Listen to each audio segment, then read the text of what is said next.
दक्कन की जानब सबसे पहले जिस हमला आवर ने तवज्जो की वो सुल्तान जलालुद्दीन खिलजी का दामाद और भतीजा सुल्तान अलाउद्दीन खिलजी था, मगर उसने भी दक्कन की जानब इसलिए रुख नहीं किया कि इसको दक्कन के मुल्क की ज़रूरत थी, बल्कि इसको मुल्क के बजाय इस बेअंदाज दौलत की ज़रूरत थी जो हज़ारों बरस से दक्कन के खजानों में जमा हो रही थी, ताकि वो इस दौलत के बल बोते अपने चचा जलालुद्दीन खिलजी से हुकूमत छीन सके। अलाउद्दीन खिलजी को शायद कभी भी इस दौलत के बारे में इल्म ना होता अगर उसके हिंदू मसाहब उसको दक्कन की दौलत का राज ना बताते। चनाचे अलाउद्दीन ने अपने हिंदू मसाहबों के मशवरे पर अपने चचा से छुपकर देवगिरी पर हमले की तैयारियां शुरू कर दी। दक्कन में यूं तो बहुत सी खुद मुख्तार इस्लामी हुकूमतें कायम हुई, लेकिन इन तमाम इस्लामी हुकूमतों की जड़ और बुनियाद हुकूमत बहमनी है।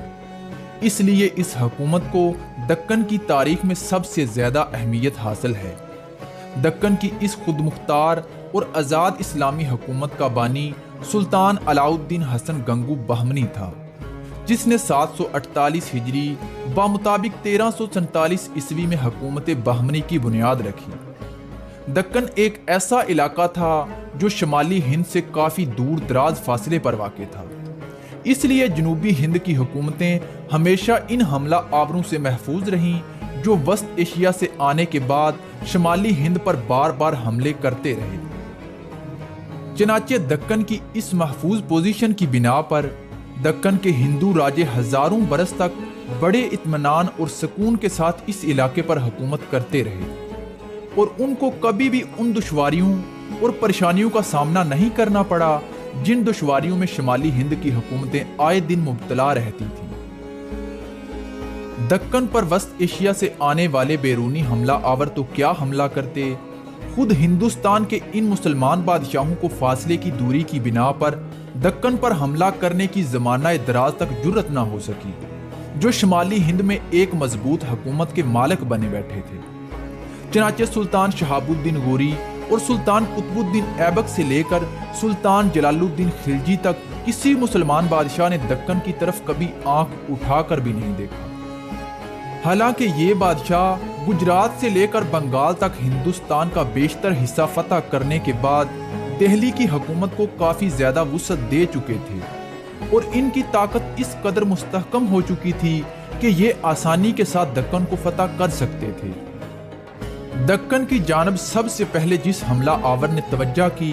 वो सुल्तान जलालुद्दीन खिलजी का दामाद और भतीजा सुल्तान अलाउद्दीन खिलजी था, मगर उसने भी दक्कन की जानब इसलिए रुख नहीं किया कि इसको दक्कन के मुल्क की ज़रूरत थी, बल्कि इसको मुल्क के बजाय इस बेअंदाज दौलत की ज़रूरत थी जो हज़ारों बरस से दक्कन के खजानों में जमा हो रही थी, ताकि वो इस दौलत के बल बोते अपने चचा जलालुद्दीन खिलजी से हुकूमत छीन सके। अलाउद्दीन खिलजी को शायद कभी भी इस दौलत के बारे में इल्म ना होता अगर उसके हिंदू मसाहब उसको दक्कन की दौलत का राज ना बताते। चनाचे अलाउद्दीन ने अपने हिंदू मसाहबों के मशवरे पर अपने चचा से छुपकर देवगिरी पर हमले की तैयारियां शुरू कर दी। अलाउद्दीन खिलजी ने दक्कन के हमले के इरादे को यहाँ तक छुपाया कि जब 694 हिजरी में वो कारा से अपने लश्कर को लेकर दक्कन की जानब चला तो यही कहता रहा कि वो चंदेरी की फतह के लिए जा रहा है, लेकिन उसके असल इरादे का इंकशाफ उस वक्त हुआ जब वो देवगिरी के राजा रामदेव को दक्कन में शिकस्तों पे शिकस्तें देने के बाद दक्कन की सारी दौलत को लूटकर कारा वापस चला आया,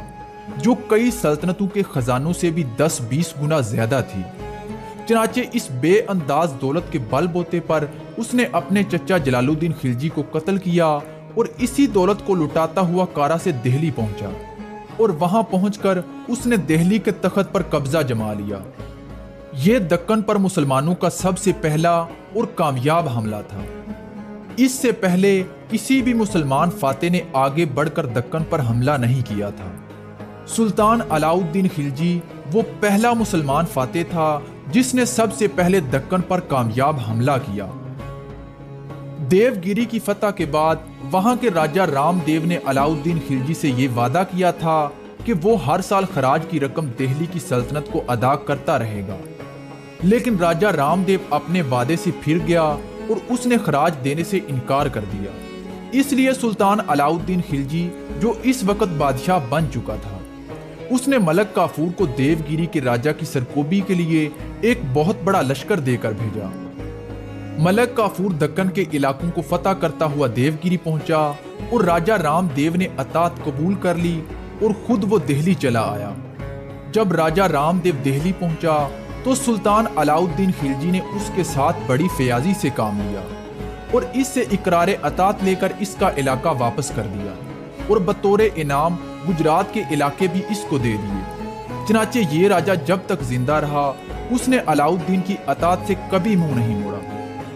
1309 عیسوی میں جب سلطان علاؤ الدین خلجی نے ملک کافور کو تلنگانہ کی فتح کے لیے بھیجا تو اس مہم میں تلنگانہ کے راجہ نے بھی اطاعت قبول کر لی اور اس طرح دکن کا بڑا حصہ سلطنت دہلی میں شامل ہو گیا۔ لیکن 2 سال بعد جب دیوگیری میں پھر بغاوت رونما ہوئی تو ملک کافور نے دکن جا کر اس بغاوت کو کچل دیا اور باغیوں کو سخت سزائیں دیں۔ 717 ہجری بمطابق 1317 عیسوی میں ملک کافور کے قتل کے بعد جب سلطان مبارک شاہ خلجی دہلی کے تخت پر بیٹھا تو دیوگیری کے نئے راجہ ہرپال نے، جو سابقہ راجہ کا داماد تھا،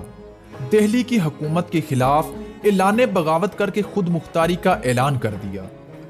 سلطان مبارک شاہ خلجی 1319 عیسوی میں خود اس بغاوت کو دبانے کے لیے دکن پہنچا اور راجہ ہرپال کو گرفتار کر کے اس کی کھال اتروا دی اور دکن کا انتظام درست کرنے کے بعد دہلی واپس آ گیا۔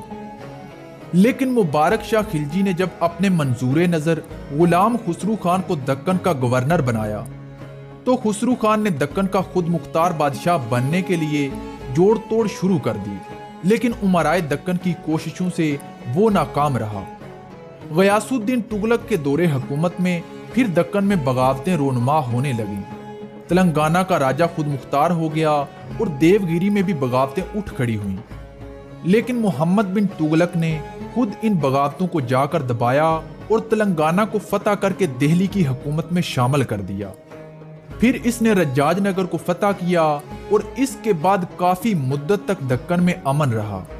دکن میں سب سے زیادہ بد نظمی اس زمانے میں پیدا ہوئی جب محمد بن تغلق نے دارالسلطنت کو دہلی سے دیوگیری منتقل کیا۔ 744 ہجری بمطابق 1344 عیسوی میں تلنگانہ اور کرناٹک دہلی کی حکومت سے الگ ہو گئے۔ بیدر اور گلبرگہ میں بھی بغاوتیں برپا ہو گئیں اور اسی زمانے میں حسن گنگو باہمنی، جو امیران صدا میں سے تھا، باغی ہو گیا اور اس نے دوسرے امیروں کے ساتھ مل کر دکن میں ایک خود مختار حکومت کی بنیاد رکھی جو بعد کو سلطنت باہمنی کے نام سے مشہور ہوئی۔